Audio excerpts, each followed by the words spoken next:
On se retrouve pour la construction de la deuxième figure de la même feuille d'exercice. Alors, toujours avec GeoGebra classique, on va essayer de construire le rectangle ABCD tel que AB mesure 4 cm et BC égale 6. Donc ouvrir une nouvelle figure, ça y est, c'est déjà fait. Sinon, il aurait fallu aller ici et sur Nouveau. D'accord? Si vous avez quelque chose et que vous voulez repartir à nouveau, vous cliquez ici. Ici, ne pas sauvegarder vu qu'il n'y a rien derrière. Et voilà, je suis prête à redémarrer. Alors, on me demande de tracer un segment AB qui mesure 4. Donc ça, on avait vu. On avait vu dans l'autre vidéo comment faire. On avait vu qu'il fallait aller ici, choisir un segment de longueur donnée, puisqu'on veut une longueur de 4. Donc on clique ici. Je clique n'importe où. On me demande la longueur, je la rentre, 4. OK. On me demande de l'appeler AB, le segment s'appelle AB, c'est parfait. On me demande ensuite de tracer les perpendiculaires à la droite passant par les points A et B. Et puis ces perpendiculaires doivent passer par le point A et par le point B. Attention, je dois tracer deux perpendiculaires ici. Une qui passe par A, une qui passe par B. Donc ça aussi, on a vu perpendiculaire. On sélectionne, on dit perpendiculaire à qui et passant par quel point. Donc là, si je clique, ça va la tracer ici. Moi, je veux qu'elle passe par A.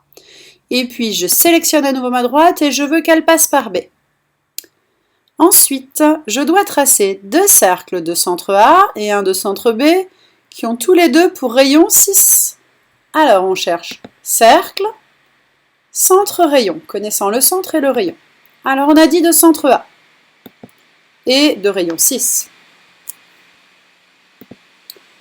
On a dit aussi de centre B et de rayon 6.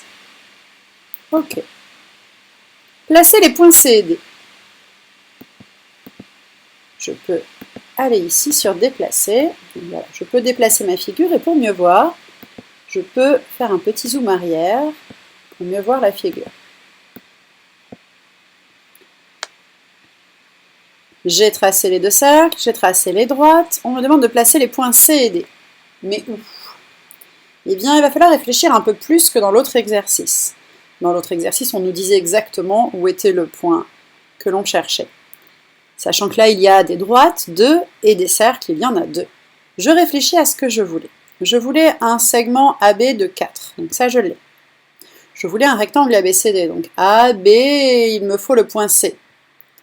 Donc le point C doit être sur cette droite-là, puisque ici je veux un angle droit, soit en haut, soit en bas. Donc le point C doit être sur cette droite. Et j'ai une autre condition que je dois respecter, BC doit mesurer 6. De B jusqu'à C, il doit y avoir 6 cm.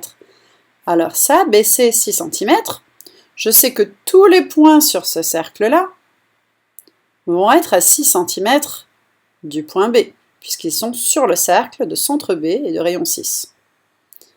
Donc, mon point doit être sur ce cercle, le point C, mais il doit aussi être sur cette droite, ici pour que j'ai l'angle droit que je cherche. Donc, le point C que je cherche doit être l'intersection de cette droite-là et de ce cercle. Donc, celui que je veux, c'est celui-là. C. Ensuite, on me demande de placer le point D. Alors, je veux ABCD rectangle. Donc, ABC, le point D va être par là. Alors, je vais vérifier quand même par rapport au raisonnement. Je veux que ce côté, si c'est le côté AD, soit perpendiculaire au côté AB. C'est juste, puisque j'ai tracé la perpendiculaire. Je veux aussi que ce soit un rectangle, et un rectangle, il a ses côtés opposés de même longueur. Donc si j'ai 6 d'un côté, le côté opposé doit mesurer 6. Et là, je sais qu'il y a 6, car j'ai tracé ici, avec GeoGebra, le cercle de centre A et de rayon 6. Donc ce point-là va être le point D. Je peux ensuite cacher tout ce qui m'est inutile. Donc cacher, vous vous souvenez, c'est par ici. On clique. Je vais cacher, comme c'est demandé, le segment. Je vais cacher la droite BC. Je vais cacher la droite AD. Et je vais cacher les deux cercles. Maintenant, on me demande de tracer le rectangle ABCD. Donc je vais dans Polygone, et je vais cliquer sur A, puis sur B, puis en C, puis en D, et je reviens. Alors, vous savez qu'on peut changer de couleur si on le souhaite, aller dans les options, etc. Mais ça n'est pas très important. Voilà, on a obtenu le rectangle ABCD. À bientôt!